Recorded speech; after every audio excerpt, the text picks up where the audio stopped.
আসসালামু আলাইকুম গাইস। আজকে গতকালকে মানিশাকে প্লেতে ভর্তি করানো হয়েছে, সাইমকে কেজি 1-এ ভর্তি করানো হয়েছে। তো আজকে ওদের স্কুলে প্রোগ্রাম, যেটা হচ্ছে ওদের বুকস দিবে আর ছবি টবি তুলবে।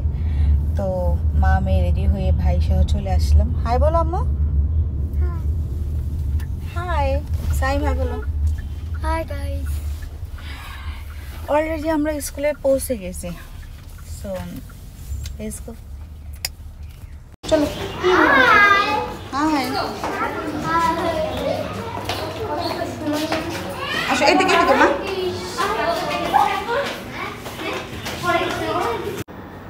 মানিশার এখনো ঘুম ভাঙতেছে না।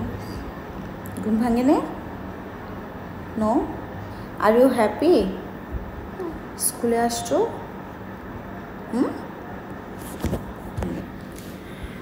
আমরা আগে সাইমের বুকস নেব, তো আমরা গার্ডিয়ান রুমে বসছি। এখনও দেখতেছি কেউ আসে নাই। আর আমি আবার হসপিটালে যাব, ডক্টরের অ্যাপয়েন্টমেন্ট আছে। দ্যাটস ওয়াই আমি মেবি একটু আগেই চলে আসছি।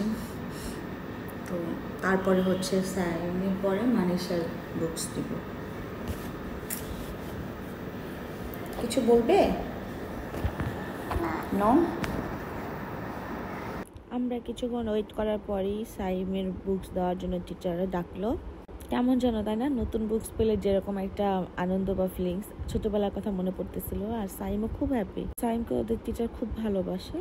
তো আমাদের সাইমের বুকস নেওয়া শেষ, এখন মানিশার বুকস আনতে যাব।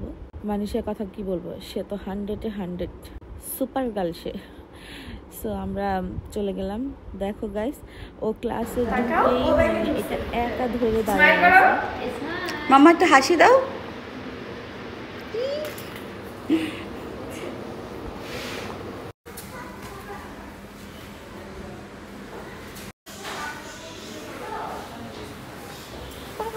আসসালামু আলাইকুম, ভালো আছেন?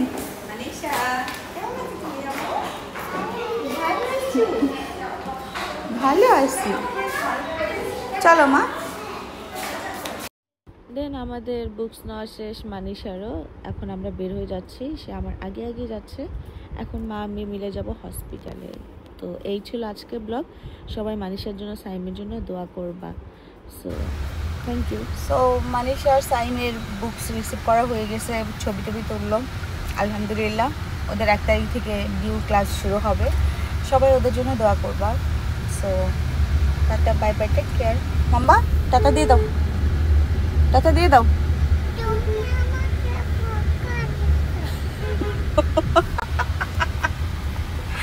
আমি তোমাকে বকা দিছি, জন্য তুমি টাটা দিবে না? আচ্ছা আর দিব না, দাও টাটা দাও। আমার মেয়ে খুব অভিমানী, মানে একই জায়গা দিয়ে উঠছে তো আমার পায়ের উপর পাড়া পড়ছে। এই জন্য আমি বলছি এই দিক দিয়ে কেন আসতে হবে, ওই দিক দিয়ে কেন গেলে না। এটার জন্য সে রাগ করছে, আমি ওনাকে বকা দিছি, কি বলবো। সো আমার এই দুষ্ট বোনের জন্য দোয়া করবো, আমার ভাইয়ের জন্য সবাই দোয়া করবো।